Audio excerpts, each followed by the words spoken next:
namin siya natagpuan noong isang araw. Sigurado kang ito siya. Oo, sigurado ako. Sino to? Malaki utang sa akin ng auntie mo. Panahon na para maningil ako.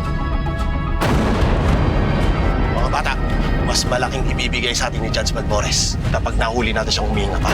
Gutom ka? Yeah. Alis ako. Luluwas ako, pupunta akong bayan. Baka sakali makontak ko si Norman doon. Magbibihis lang ako, sasamahan kita.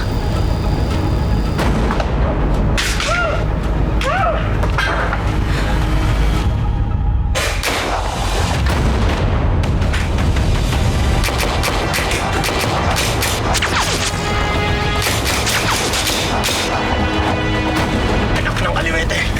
Mukhang inuubos ni Norman ng mga bata natin, ha? Ang sumigaw. Sino ka ba? Sino ba sila? Bakit ba sila nandito? Ako si Norman de la Cruz. Most wanted ng Rosario. Kriminal ka! Paano ko makakasigurado na dapat kitang paniwalaan? Sige, putok mo.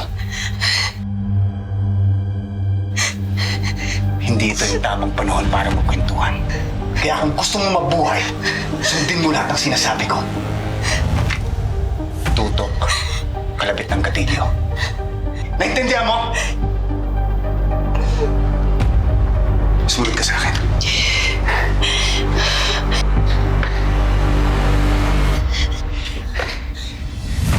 Pasok ka ng banyo at huwag kang lalabas hanggat hindi ko sinasabi.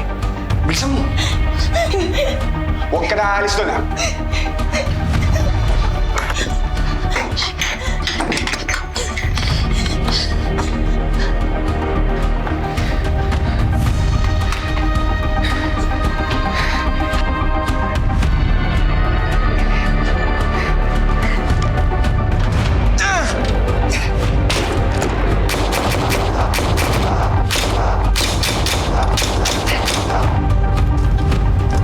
Pag nakakuha tayo ng tiyempo, birahin natin.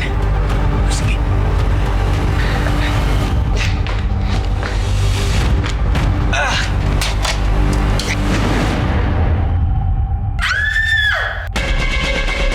Na-burn out. Yari tayo. Hindi nakakagulong sa loob. Huwag kang maingay!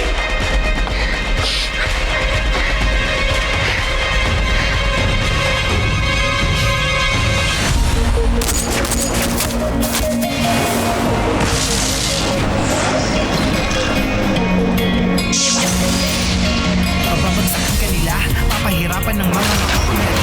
Lalo pag nasa baba ka nila, para ka lang madali na tapakan. Hilahin ka nila hanggang mawala na pag-asa at makakapitan. Ganda na ba ang kapalaran ng bawat isa? Sa huli, gustong mangarap, hindi para sa sarili, kundi para sa iba. Kahit mahirapan na doon sa lipunan, puro sabihin, pinipilit ko pa rin abuti.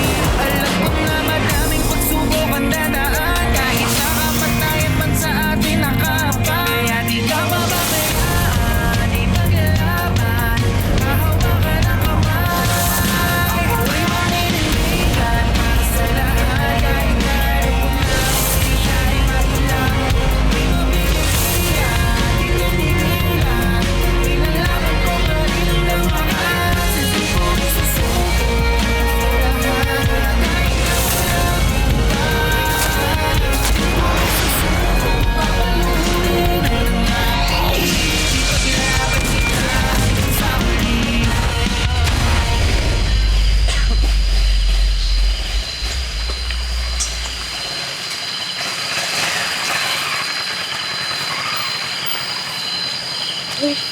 Malayo pa ba? Alam mo, kanina pa nga, Dalawang oras tayo naglalakad eh. sinabi ko sa'yo kanina, pag pagod ka na, pwede na makita yung piggyback eh. Siguro. Wait lang. Dito, try natin ah. Meron na dito. Alam mo, Wait lang kasi. sorry, ano meron dito? Pido! May one bar. Sige na, yan na, tawagan pa rin si Norman.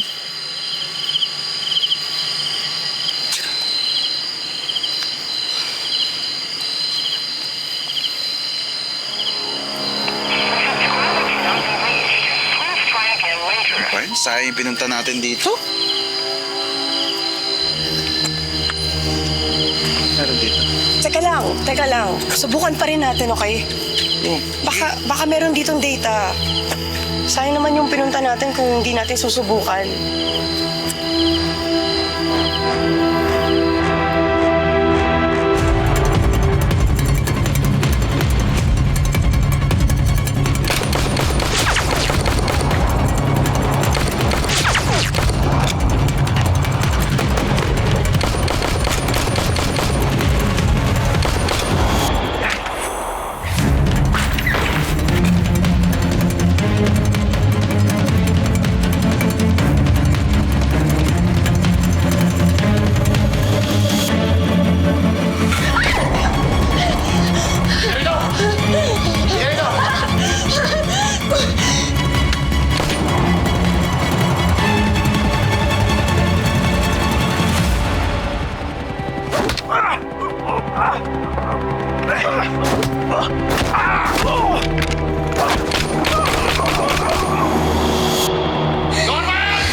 Norman De La Cruz!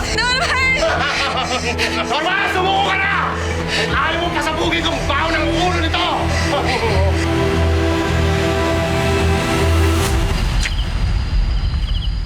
Ayan. Meron. Dali. Teka. Speaker. Miguel. Shoot out. Ibig sabihin, nakarating si Norman sa Rosario. Pinaghahanap na siya ng mga otoridad. Ibig sabihin, buhay siya. Pero asan siya?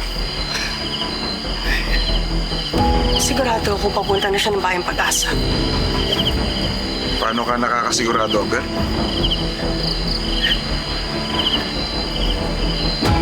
Kasi nangako siya.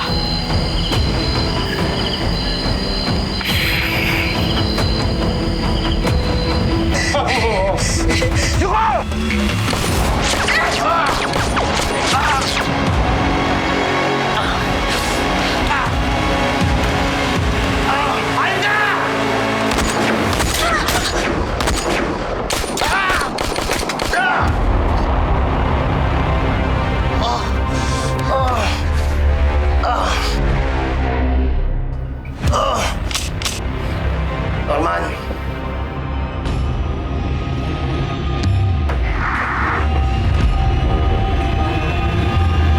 Suko na ako. Wala na akong bala. Panalo ka. Oo.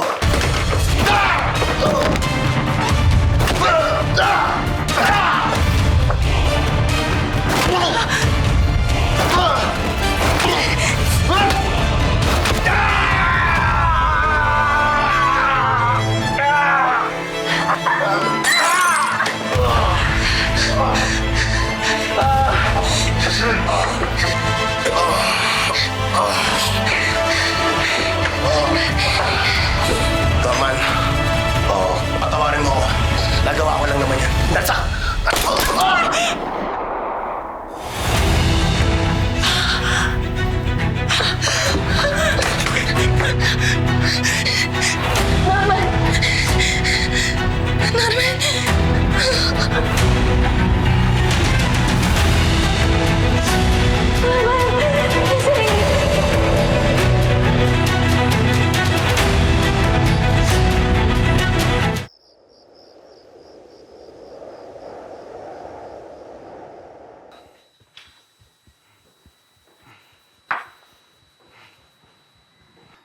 Sigurado bang kaya mo na?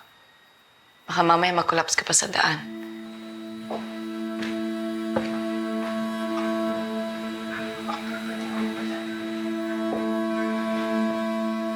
Pitong tao ang binuwi ng buhay. Sigurado akong magtataka ang mga pamilya nila kapag hindi sila nakauwi. Maaaring may isa sa kanilang sinabi na pupunta sila dito. Hindi magtatagal may mga pulis na pupunta dito. At hindi nila ako pwedeng mahuli. Saan ka ba pupunta? Sa Rosario ba ulit? Uuwi na ako sa pamilya ko. Saan?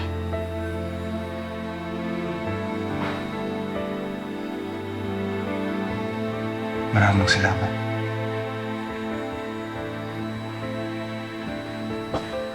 Norman.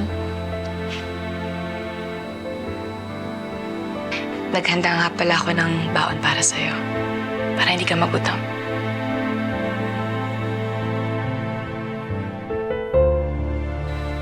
Ingat.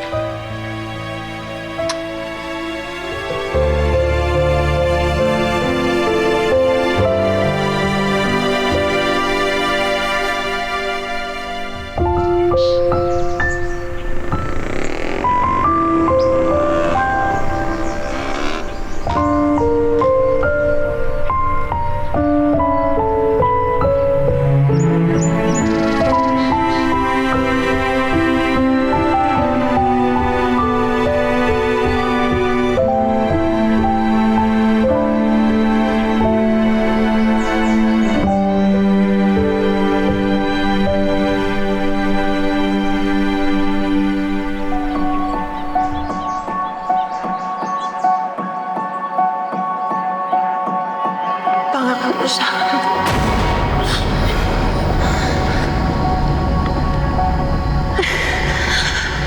Ingatan mo. Ingatan mo. Bumuhay.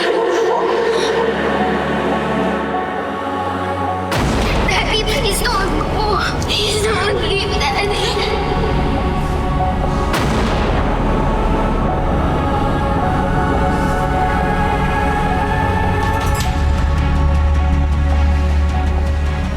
Hindi ko bibiguin ang pangako ko sa iyo, Mercy. Uuwi na ako.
Miguel.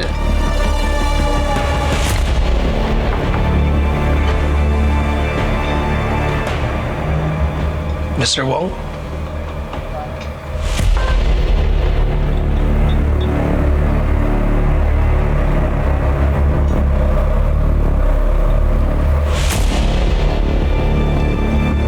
No bodyguards? Naalala ko lang Auntie Eunice mo. Kahit saan siya pumunta, laging nakasunod sa kanya yung assistant niya na parang aso. Well, I'm not my own. I prefer to work alone. I've learned through experience that it's better to be on my own than to be surrounded by morons.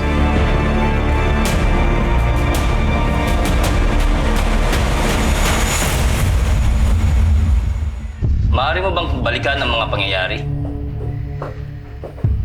Dumating po ako ng bahay, mga alas 7 po ng gabi. Galing po akong palengke. Pagkapasok ko po, inayos ko po yung mga pinamili ko. Tapos biglang may lalaking pumasok na lang at tinakpan po yung mukha ko ng panyo. At dinala po ako sa banyo. Hinarangan po niya yung banyo ng cabinet at ninakawan po yung bahay. Hanggang sa may narinig na lang po kung isang lalaking pumasok ng bahay. Hindi ko po nasaksihan, pero nilabanan niya po yung mga akyat bahay ng mag-isa. Pagkatapos po, tinanggal niya yung harang sa tapat ng banyo ko para makalabas po ako. At itong taong ito, nakita mo ba ang itsura niya?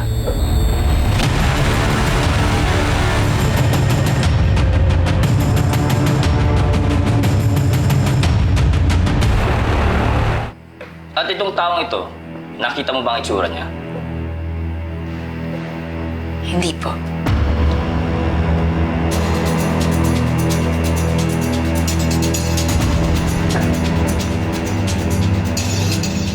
Wala ka dapat ikabahala, Miguel. Yung sinabi ko sa telepono, hanggang salita lang yun. Wala ako intensyon patayin ka. Gusto ko lang maningil. Ano ba itong utang ni Mother Yu sa inyo? Isang safe port sa Rosario para sa business ko. Naintindihan ko na wala na siya. Pero hindi naman pwedeng mamatay din lang yung kasunduan namin. Bilyones ang pinag-uusapan dito, Miguel. Hindi yun biro. So,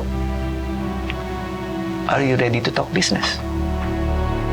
What is this business exactly? Let's just say I'm into mining.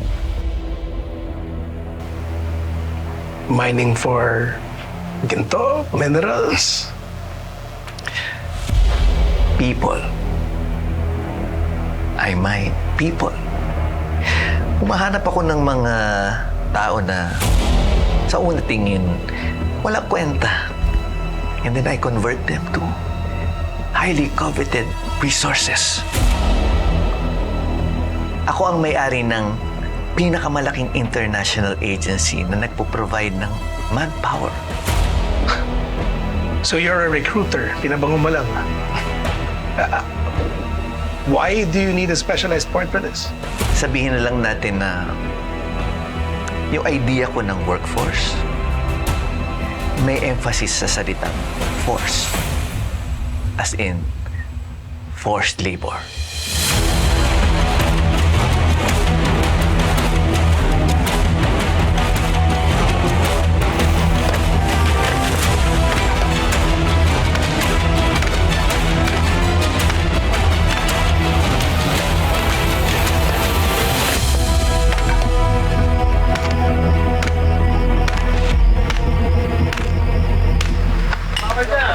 Bossing, na kailangan mo? Yung bahay ng kapatid mo, nilooban.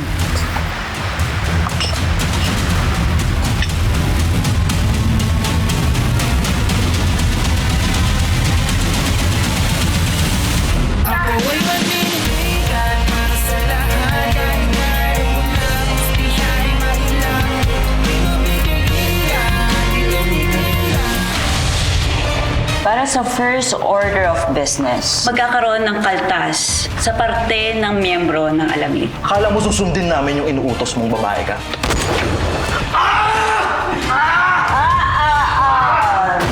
Madaling araw na, ba't ang alam mo nagising? I wanna go home. I miss Mommy. And I want Daddy to come back home already. Saan ka galing? Some matters I had to attend to. Baka nakakalimutan mo, kinakailangan pa rin natin mahanap kung sino ang may kagagawan sa pagkamatay ni Mercy.